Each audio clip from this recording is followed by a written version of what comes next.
The Cuban sandwich came about here in Tampa in the late 1800s. The Cuban sandwich must have originated in Miami. I mean, the city of Tampa and the Cuban sandwich are like peanut butter and jelly. There's nothing that goes better. There's a rivalry between Miami and Key West and Tampa. But the sandwich, it started on the Cuban bread that was born and raised right here in Key West.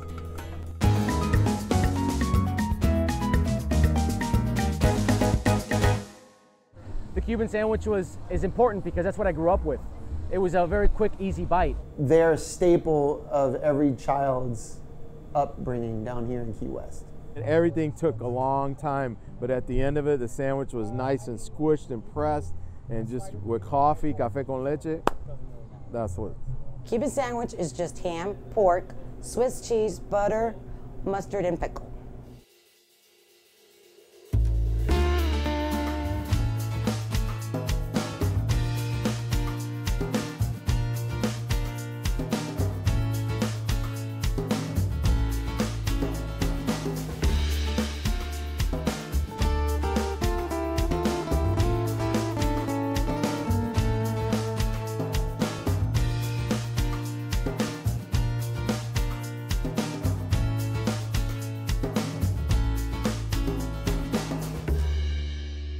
Somebody said, do they have Cuban sandwiches in Cuba? Somebody asked me, I said, a hot dog is a Cuban sandwich in Cuba. Anything that's between two slices of bread is a Cuban sandwich in Cuba. When you had the Cuban immigrants migrating to the United States, that was like the place to go and get a good Cuban sandwich. When you look at the composition of the sandwich, you get the influence from Cuba with the mojo marinated pork. And the reason they called it the Cuban sandwich was because the Cubans that worked in the cigar factory are the ones that ordered it. The Cuban sandwich actually originated in Key West, and it was called the Mixto.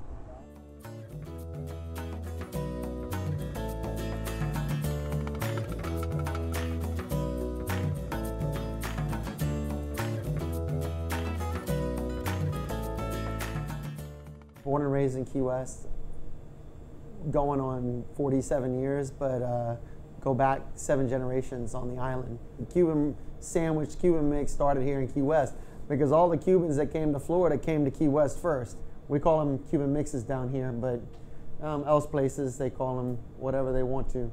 The Cuban mix, you have ham, pork, cheese, salami, lettuce, tomatoes, onions, pickles, and whatever else you want to throw on it. The Cuban mix, I would have to say it originated in Key West because this is the only place that I have heard of a Cuban mix. It was just called the Mixto, and it was something they could take to work wrapped up in wax paper and have for lunch, and they would stick it in the back pocket and have it for lunch. I've talked to a lot of Key Westers that were here through like the 30s, and they were making them here.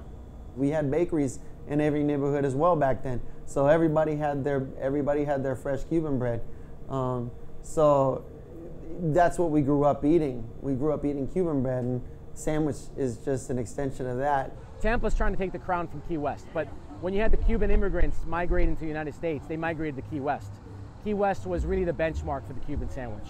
From that point, it evolved to become a place where people enjoyed a Cuban sandwich in Tampa and then Miami, but really the benchmark of the Cuban sandwich is Key West. But if you go to Miami and you ask for a Cuban mix, they don't know what a Cuban mix is.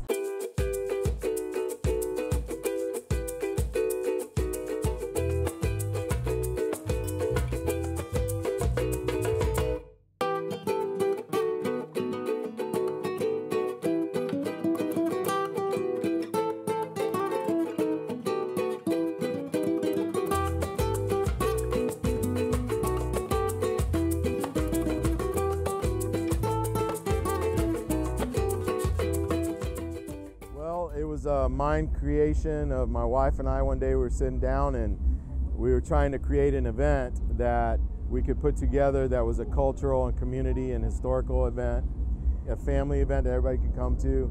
And at the same time we looked at each other, this was in October of 2011, and we said, Cuban Sandwich Festival. For the nitty gritty. Nitty gritty. All right, first place traditional. First place traditional. It's originality, presentation, taste, and it's also the flavor you know, that comes with the taste. And most of all, it has to be the originality of the Cuban sandwich. Actually did our first Cuban Sandwich Festival on May 26, 2012, and it was a huge success. And it started a big banter between Miami and Tampa, who made the original Cuban sandwich. Since the festival in 2012, the Cuban sandwich has become an international sensation, where pretty much every bar and grill, even like I've researched over the years, South Africa, Australia, over in Ireland, in Dublin, England, London, England, all over the world, in Spain, the Cuban sandwich has become a huge sensation. We do it with Calle Ocho, which is a 41-year-old, it's the biggest festival in the United States, a Hispanic Latin festival. Calle Ocho gets over 1 million people, and in here we'll have, like in our VIP area, we can get up to 100 or more. I think the Calle Ocho is an important event because you got a melting pot of all of our Hispanic culture, and primarily even the Cuban cuisine. It's a celebration of what we are here in Miami. So to be part of it is being part of a tradition in Miami. I think that ever since I've known Cuban sandwiches, I've always known of the Cuban sandwich. The traditional way for me is without salami. I know that there's a rivalry between Miami and Key West and Tampa when it comes to the sandwiches, but of course I think Miami does it better because we have the largest Cuban community in the United States, so we get a lot of different opinions and a lot of different takes on what the Cuban sandwich should be, but really it's very, very simple recipe. We don't like to complicate it, so that's why we leave the salami out. My wife and I started this last year. We started with the festivals. We both quit our jobs to start Sandwich to Miami. And the reason was because we just couldn't find a very good Cuban sandwich in the city of Miami. So we felt compelled to leave our careers and start a company to suit our vision. I just felt that the Cuban sandwich experience in Miami has been it's eroded. And what we wanted to do was just get back to a place where we can offer a really good quality sandwich. Well, I love the fact that it has a variety of different flavors, a variety of different meats. And so it's not just one thing, it's not just a pork sandwich, it's not just a ham sandwich, it's everything combined into one. And we had the first Cuban restaurant in Ireland for about 15 years. Then my parents decided to move to Miami when they came on a vacation because they just fell in love with the place. So we found a location in Miami Beach, and we've been there for the last 13 years. So pretty much my entire life I've been involved in one way or another with Cuban food and Cuban cuisine. And the fact that we have such a large Cuban population here in Miami makes it a big talking point. And Cuban people are very passionate about their food and their culture.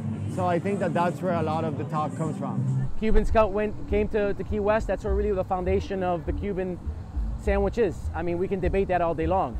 Miami, what we've done is we've just like reinterpreted it. From what I understand, it's in Tampa. I know those folks down there are big high believers on it. I just know how to perfect it, to be honest with you. Eventually, through time, Miami acquired the Cuban sandwich, and then it started spreading like wildfire. But if they were to ask me where did the original Cuban sandwich come from, Ybor City.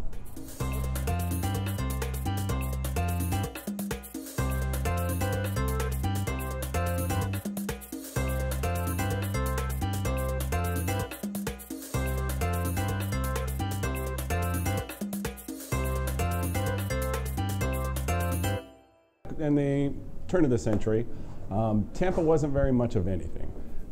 Our major influx of population was a direct result of the cigar industry being formed in Ybor City. The cigar workers right here in Ybor City that needed something that was cheap, easy to eat, and didn't have to be refrigerated. You had some Cubans that came together as well as the Italians and Germans, and they all brought a piece of the sandwich together. Our Cuban sandwich here in Tampa has the claim to be its birthright. When anyone comes up to me and says, oh wow, I've had a Cuban sandwich, I had it at Arby's, or I've been out in Miami and I've had their version, I just shake my head and shrug.